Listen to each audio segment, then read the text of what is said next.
Vous avez raison d'avoir peur. Le dégoût suscité par votre politique s'est donné rendez-vous le 10 septembre. Ce jour agit comme un formidable encouragement à l'action.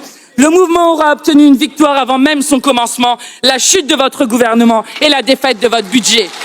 À présent, il ne reste plus beaucoup d'options aux forcenés de l'Élysée. Le président ne souhaite pas changer de politique, alors il nous faudra changer de président. Ne lui en déplaise, en cette rentrée, la souveraineté populaire revient à la mode, le dégagisme aussi. Partez aujourd'hui, Monsieur Bayrou. Emmanuel Macron vous suit de près. Le peuple s'impatiente.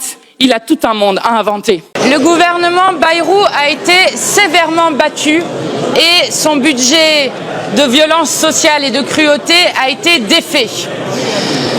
Bayrou voulait une heure de vérité, je crois qu'il l'a eue, mais ce que montre le résultat, au-delà même du gouvernement de Bayrou, c'est l'imposture de la Macronie qui éclate au grand jour. Rendez-vous compte qu'il n'y a qu'un tiers de l'hémicycle qui a accordé sa confiance au Premier ministre, ce qui veut dire que la politique macroniste pour les riches, au service des riches et de guerre sociale contre le peuple, a recueilli 2 tiers de votes défavorables dans l'hémicycle. Elle est donc minoritaire à la fois dans l'Assemblée nationale, mais aussi dans le pays. Il est donc illégitime que Bayrou et Barnier avant lui aient pu continuer la même politique coûte que coûte en ne tenant aucun compte du résultat des élections en juin et en juillet dernier. Nous disons donc, face à cette imposture qui éclate au plein jour, que nous ne voulons pas d'un énième Premier ministre qui continuerait la même politique et que donc la question qui est posée au pays, c'est celle du départ d'un président de la République qui refuse de respecter la souveraineté du peuple. Et je veux d'abord dire à celles et ceux qui nous écoutent que nous partageons leur soulagement de voir M. Bayrou enfin parti comme Premier ministre de ce pays après tous ces mensonges sur le scandale de Betaram, que nous partageons leur soulagement de voir que M. Retailleau n'est plus ministre de l'Intérieur, lui qui parle comme l'extrême droite et même comme M. Pétain de Français de papier, que nous partageons leur soulagement de voir ce budget dont personne ne voulait dans le pays être tombé et surtout que ce que nous avons fait aujourd'hui, c'est-à-dire faire chuter un gouvernement dès le 8 septembre est d'abord une victoire de la mobilisation populaire, celle qui est née auto-organisée durant l'été, celle du 10 septembre qui se tiendront dans 2 jours.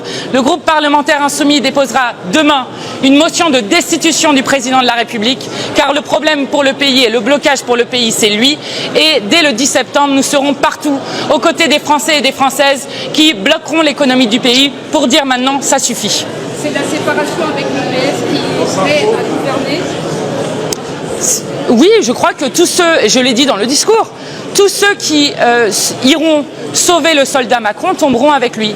Nous ne serons jamais d'accord et nous sommes totalement irréconciliables avec toute politique macroniste. Si c'est pour continuer cette politique de malheur, peut-être un peu moins, peut-être à 50% de l'austérité qui est faite, nous ne sommes pas d'accord. Il faut au contraire dans notre pays dépenser plus, faire une relance écologique et sociale, notamment pour dépenser dans les services publics, dans l'éducation, dans la santé, pour les enfants en situation de handicap qui se retrouvent sans accompagnatrice d'élèves en situation de handicap.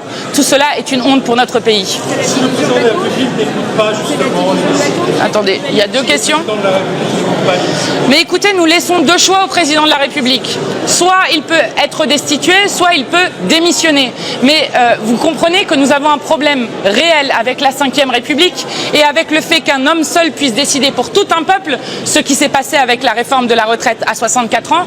Et donc ce que nous disons, c'est qu'il faut définitivement non seulement faire partir Emmanuel Macron, mais en finir aussi avec une Ve République qui exclut le peuple du pouvoir. C'est la fin du NFP ce soir. Mais écoutez, Qui sont prêts à gouverner. mais je le redis, oui, nous ne gouvernerons pas dans une grande coalition. Nous ne participerons pas aux magouilles qui sont faites actuellement pour pouvoir continuer une politique dont personne ne veut dans le pays.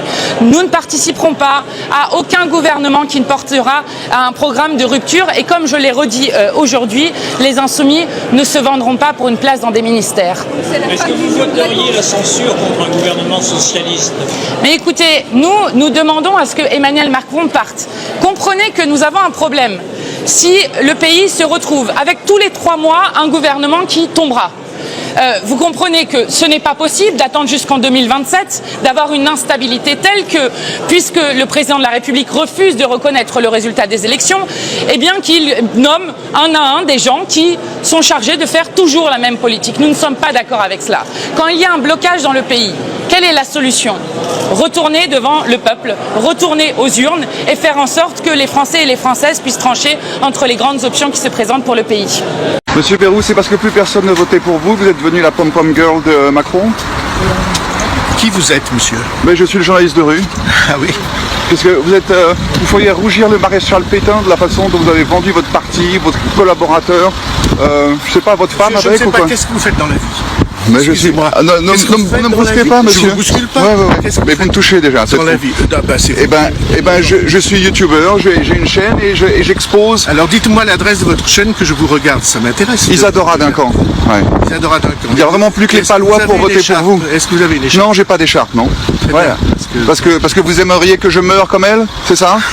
Monsieur, si vous pensez... Qu'est-ce que vous pensez de la vente des aéroports de Paris? Eh bien, il se trouve que je me suis opposé à des ventes d'autoroutes, alors que personne n'était avec bien. moi. Et maintenant? vous, par exemple. Le présent, c'est maintenant. Est-ce que vous m'avez soutenu? Non, répondez-moi. Non. Est-ce qu'à cette Moi, époque, vous m'avez je vote pas. Je vote pour aucun de ces espèces de faux culs qui sont en Et donc, politique. moi, Et dont je pensais que vous étiez un peu différent. Je ne Et suis maintenant, pas- je m'aperçois que vous vendez votre âme. Il se trouve que je suis d'accord avec le président de la République et vous pas. Et vous êtes d'accord avec la vente des aéroports de Paris? Oui, parce que je pense que, en tout cas, c'est une hypothèse à examiner, parce que les aéroports de Paris sont les derniers déplacements de la planète. Et pourquoi est-ce qu'on ne vend pas Notre-Dame aussi? Et il faut... Pour en faire un grand centre commercial. Mais pourquoi vous pouvez dire des bêtises comme Mais ça? pourquoi est-ce qu'il y a un plan déjà de prévu? C'est comme si l'incendie Vous avez- était prévu par Vous avez Macron. des-